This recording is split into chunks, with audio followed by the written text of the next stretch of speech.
Game 4 took place at the Nassau Chess Club. I played I think a 1600 player by the last name Melee, M-E-L-E. I don't know his first name. But anyway, this is an interesting game because it's the first time I was actually attacked in a very aggressive manner. Let's just see how the game went. I'm white, and this is a typical tournament conditions. I think it's 40 moves in 2 hours. So let's begin with typical. I played D4. Knight f6, flexible. Knight f3, e6, c4, nothing too fascinating. He played c5. It's a good move to attack the center. He wants to play moves like, I don't know, knight c6 at some point, and maybe even d5. There's a lot of options here, nothing too challenging. So I played knight c3. He took. I can capture with the queen, but no point. I'm going to just take with the knight. Avoid any issues. Now, normally, there's a lot of different moves. You can play knight c6 here. You can play d5, bishop c5. There's not a limitation of moves. He plays bishop c5 here. I think bishop b4 makes a little more sense. It's kind of like a Nimzo-Indian type move, but he plays bishop c5. Not too bad. Now, this is the opening phase of the game. What's a good move here for white? Just looking at the position, not having to know theory, what's a reasonable move? Well, a lot of good moves here. I can play a move like maybe b3, e3 in this early phase of the game. The move I should have played is knight b3, and you're probably thinking, well, why is that such a good move? Well, it just forces the bishop to make a decision. It has to move. It can play to b4, which is perfectly fine. It could play, and I can play then g3 or something and continue my development. It's just more flexible. Knight b3 also allows this bishop to gain its diagonal. So little things like that. Instead, what I played was e3, and this is, I don't want to say it's a bad move. It's less than stellar because, again, this cuts down my bishop. Right, I'm stuck here. I can't go anywhere because of that pawn now, which is rather annoying. So hey, it is what it is. He plays b6, and the idea is he wants to get his bishop out either here or here, maybe get on this diagonal or get on that diagonal. Either one, probably on b7 makes sense. So I continue my development. Bishop e2. Ideas of getting on the f3 square. So he castles, and I could castle here too, but I found a good move here, an in-between move to kind of mix things up, and that's bishop f3, eyeing the very long diagonal and taking an eye at this rook, which I thought was a reasonable idea. Okay.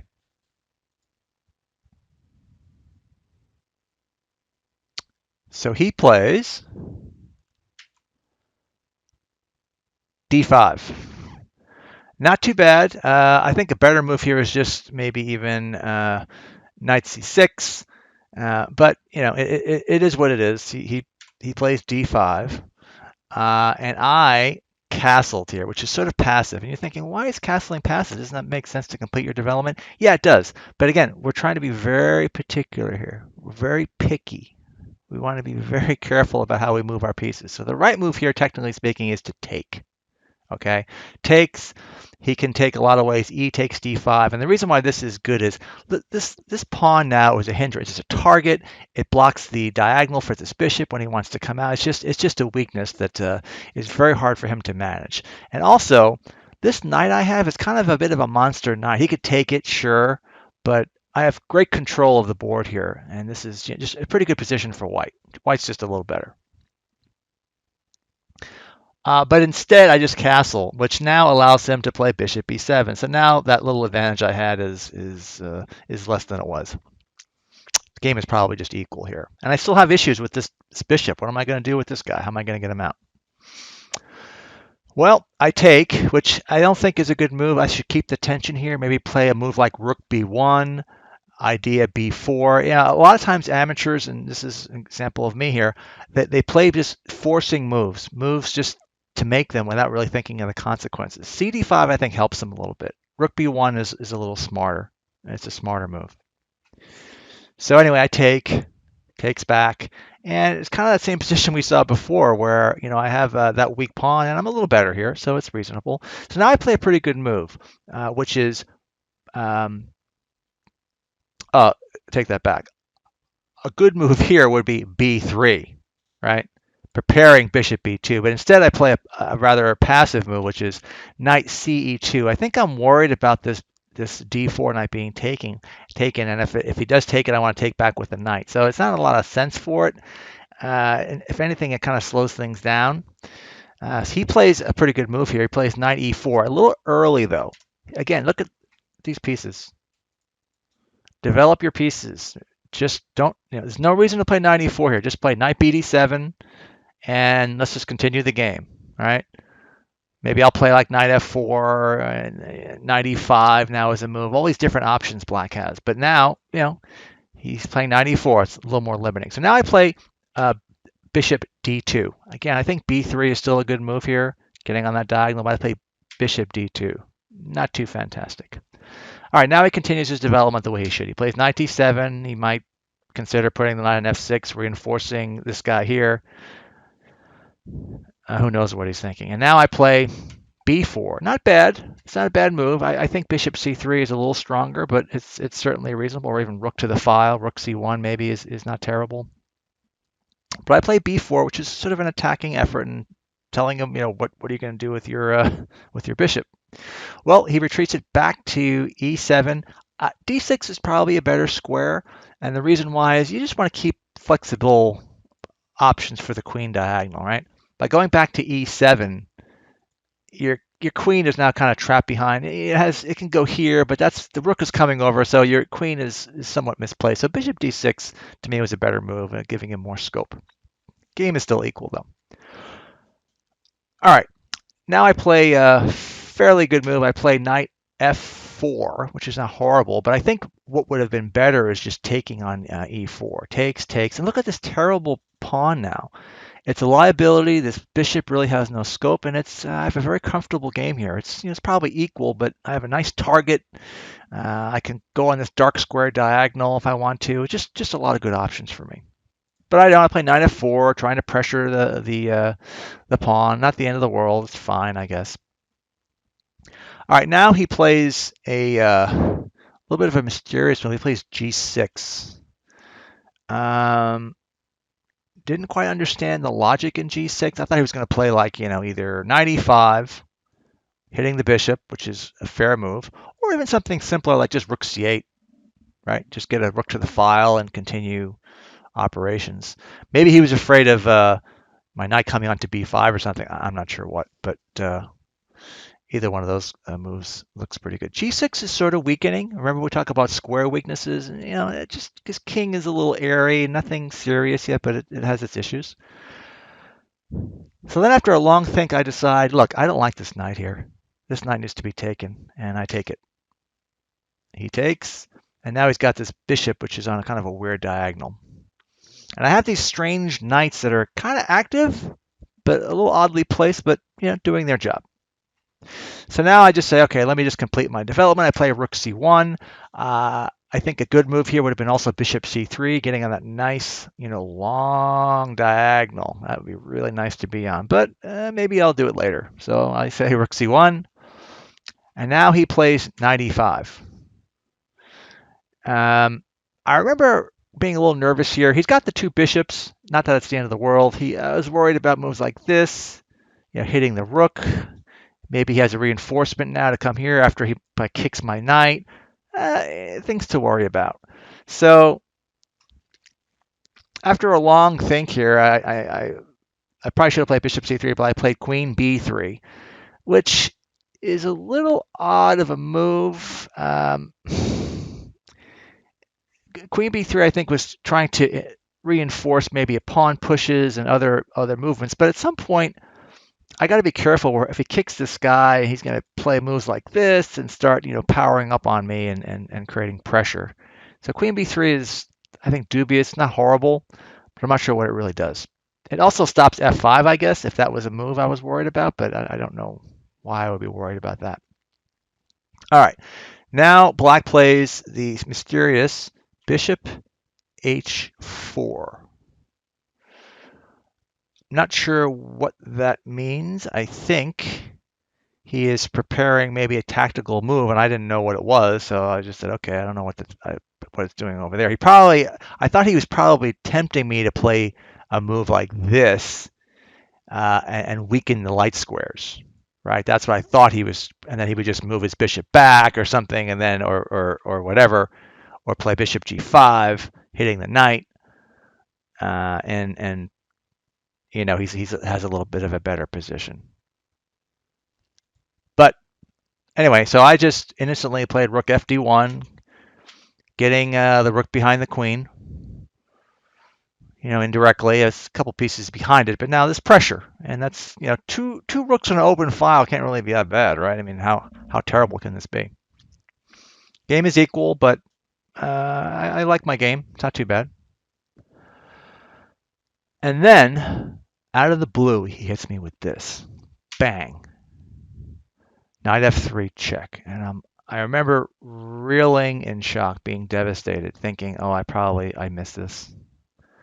Cannot believe I missed this move. I am now probably lost, and look at this, I didn't even see this coming. Well, I want you to pause the video just for a moment and analyze this. Does this sacrifice work? Yes or no, and why? Okay, let's look at this objectively for just a moment before we start looking at moves. Assuming I take this with the pawn, which is the most logical move to do, okay, that's fair. What is he going to be able to do, really? He's going to have a move like queen g5 at some point, sure, after the capture. But let's be objective. This piece here cannot participate in the attack. It's cut off because of this pawn. So that's one piece we don't have to worry about. This guy, what's he going to do? He's out of the game too. And this rook, I mean, he can't go here, here, and here. It's just too many moves. So there's something fishy just looking at these pieces. So unless there's some sort of forced sequence, it doesn't look like there's a lot of options here. So I was calm. I'm like, okay, I don't see it. And I'm a 1400 or 1500. I'm going to just take it. And I took it. And he recaptured. Oh, I'm sorry, he didn't recapture. He played queen g5 instantly. Now I got a little panic stricken here, and I played king f1, which is okay. The move I should have played is this king h1, which is actually perfectly safe because this diagonal is completely harmless. It's cut off. He can't do anything, right? And then I had the idea of playing rook g1, and I'm all over him, and I'm just winning cleanly. But I played king f1, so the game goes on a little bit, for a little more stress for me. So then he quickly takes ef3. Now, technically speaking, if he could have any move he wants, he would want to kick this knight and then play, queen to the file here, mate, and take on f2. That's the plan if he can get away with it. So, thinking about this in depth, I played rook c7. I figured, let's just get rid of this bishop maybe and put some pressure and double up my rooks. How bad can that be? Which is, a fair move. Well, then he hits me with another one. Bang. Bishop takes f2. Once again, threatening mate on g1. So there's not much I can think about. I have to take it, which I do. And he quickly plays queen h4. And now I'm thinking, oh, I must have missed something. How could this be? I'm in trouble. So I play king back to f1. Now he could take the pawn on h2. The problem is this bishop is still hanging, so he's got some issues to deal with for sure. And after I take the bishop, remember this f3 pawn hanging, he's got a lot of problems. So anyway, he sees the bishop hanging, he plays bishop e4. I'm not sure what the idea is here. He's still, I think, lost at a minimum. I mean, he has no play here. He doesn't have a check. I was constantly worried about g5, but I don't think that's really much of a concern. It takes him too long to implement this plan. So I figured, okay, well, let me at least play a move like h3, which is a good move here, just to prevent any nonsense of him taking on the h2 pawn, which is why I played this, right? Because h2 was technically hanging. So now it's not hanging, and the knight has it. Well, sure enough, what does he do? He kicks the knight, wants to get rid of the knight. And look at this. This is very complicated. And I remember thinking here, This is why I should study more tactics. If I had studied more tactics, I would be able to look at this position with a clearer head. Because as it is, when you're playing a game of chess like this in tournament conditions and a guy attacks you like this with a piece sacrifice, it's very unnerving. So the stress is there, your nerves are going to play a part, which is why you want to have your tactical mind as sharp as possible. Okay, so I'm going to get off my soapbox on this, but the point I'm making here is if I did more tactical training, I think I would have found this. But as it stands, I did a pretty good job. So after g5, what's a good move here? I find the best move on the board, I think, which is this move. Bishop e1, hitting the queen and forcing it off any intrusion squares that he might have been thinking about. He plays queen h6, nothing to think about. And now what do I play? So this is according to Stockfish, this game is just winning. I'm up basically the equivalent of a rook, and he has no counterplay. But to be fair, being up material or up in an evaluation does not win the game. What happened here is I played rook c6, which just loses immediately. And I'm not even going to go over he took it. I played knight f5 to try to make it interesting, which was a good move. He played queen f6. I played, I think, knight d5. Again, these are good moves. Bishop takes d5, rook takes d5. Actually, I played queen takes d5, which is less. But even at this point, the game is equal. So I still have my chances, even though I screwed up other parts of it. But then he plays rook a d8. Queen takes f3, which is, of course, losing because now he takes the rook. I can't take it because of the knight hanging.